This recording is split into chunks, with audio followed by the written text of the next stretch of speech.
welcome back to a chapter a day. Happy Friday. We have made it safely through another week. My goodness. And I don't know about you, but I had a blessed week. I did fun things, I did work things, and just relaxed things. It's been a blessed week. And I pray you had a good week too. And if you did not, guess what? We are coming into the Sabbath hours very shortly. In some places, they are already there. But if you haven't gotten there yet, then when it comes, take the time. God gave it to us. He commanded us. And he said, remember, keep the Sabbath day holy. That means stop your work, put away all that stuff you do around your house, even, and just relax, just relax. Talk to him, because sometimes during the week we just rush back and forth. We don't have time to even think about God, which is bad. We need to have God central in our lives. Everything we do should be surrounding God. But today we're going to be reading Psalms chapter 34, where David, as usual, is talking to God. Either he's praising God, he's rejoicing over something God did for him, or he's asking God to bless him in some way. Take care of his enemies. We need to do that. Sometimes you want to get out there with a vengeance and deal with people who are just rubbing us the wrong way. But you know what? God said, vengeance is mine. I will repay. And God is the best vindicator. So let's leave it to God. Okay, so let's begin our reading today. I will bless the Lord at all times. His praise shall continually be in my mouth. My soul shall make her boast in the Lord. The humble shall hear thereof and be glad. O magnify the Lord with me, and let us exalt his name together. I sought the Lord, and he heard me and delivered me from all my fears. They looked unto him and were lightened, and their faces were not ashamed. Oh my goodness. David, you know what? We can say what we want about David. Everybody has sin, and a lot of us, we hide ours. But David's sin was known because he was the king and because he dealt with God. You know what? If God didn't care about David, he would not have bothered to send Nathan the prophet to deal with David, because he knew David was trying to cover that sin. Even though, obviously God knew it. But he wanted David to come to terms with what he did and confess. And that is exactly what David did. And here David, and we don't know when in his time David wrote some of these Psalms. Whether it was before he became king, during, or after his kingship, before, we don't know. But it always has some sort of praise. And this is where he has started here. Praising God. Okay, verse 6. This poor man cried, and the Lord heard him and saved him out of all of his troubles. The angel of the Lord encampeth round about them that fear him and delivereth them. I love that verse. This is one of the verses a lot of us say when we are in times of trouble. We remember this. Verse 8. Oh, taste and see that the Lord is good.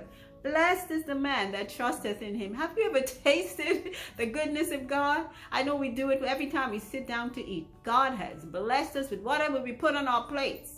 Okay, hopefully we choose to put the right things, but it's a blessing from God's hand that you even were able to put something on your plate to eat. Good stuff. Let's not eat garbage. We know some of this stuff we ought not to eat, but we eat anyway.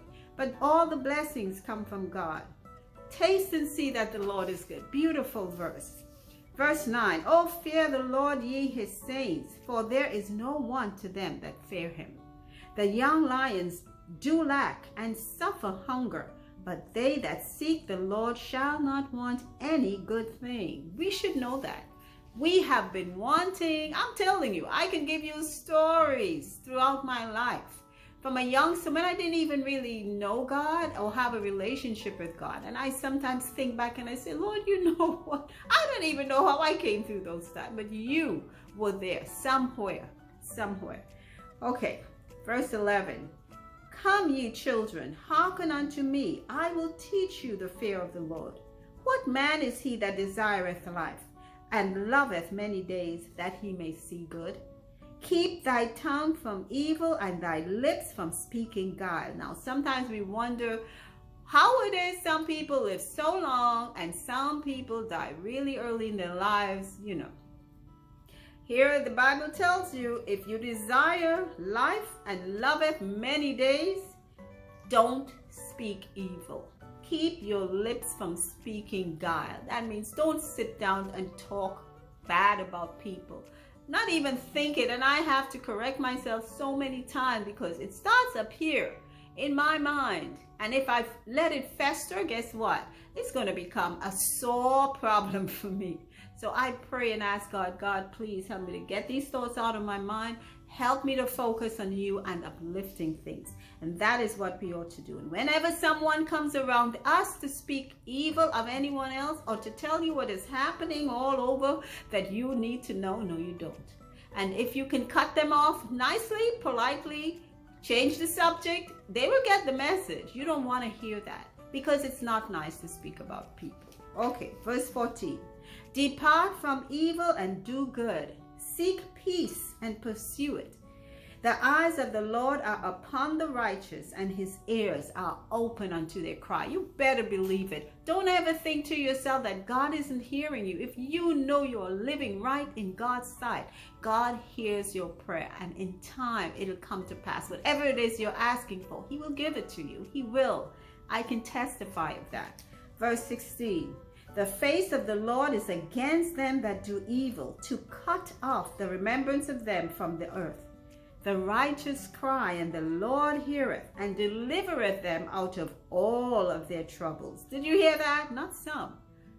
All of their troubles. My goodness, trust me.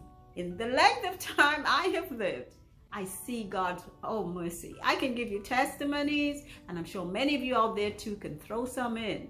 We all have them because that is what keeps us living for God, because we can testify of his goodness. This is what David is doing here. Verse 18. The Lord is nigh unto them that are of a broken heart, and saveth such as be of a contrite spirit. That means you're a humble spirited person.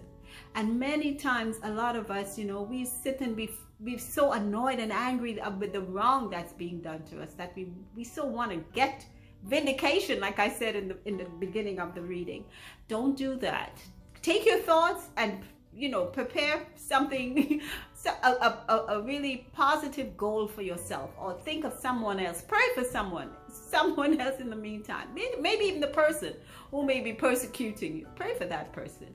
And you would be surprised how your spirit will change. That contriteness, that humbleness will return to your spirit, because God will take care of it. Okay. This is verse 19. Many are the afflictions of the righteous, but the Lord delivereth him out of them all. I have heard this before, and you know what? It is the truth.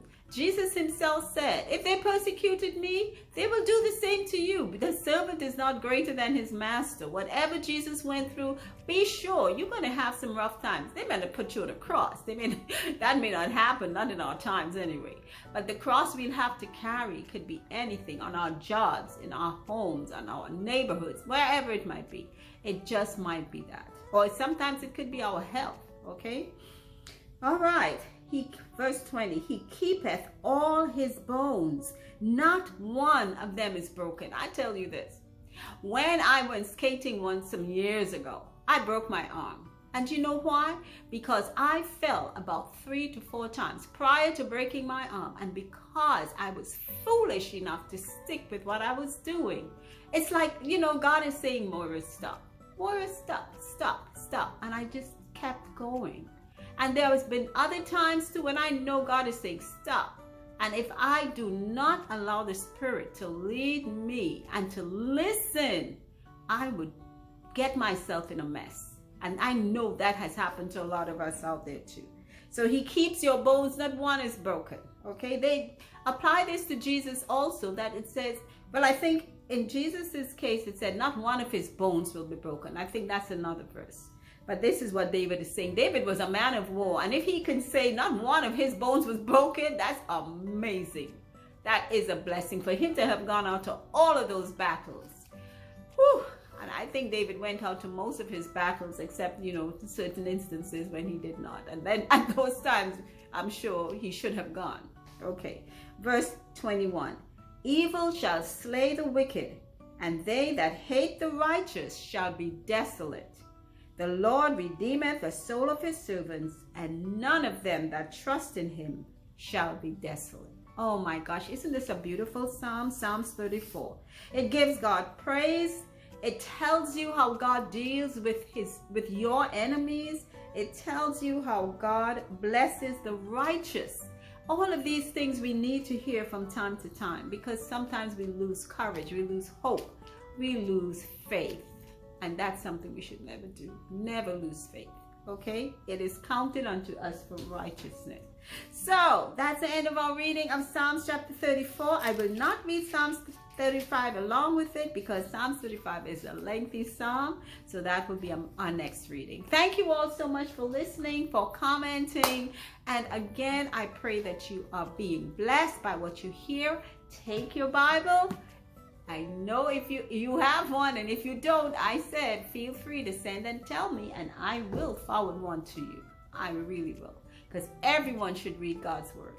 So until our next reading, keep listening, because that's how our faith grows. Take care. Bye.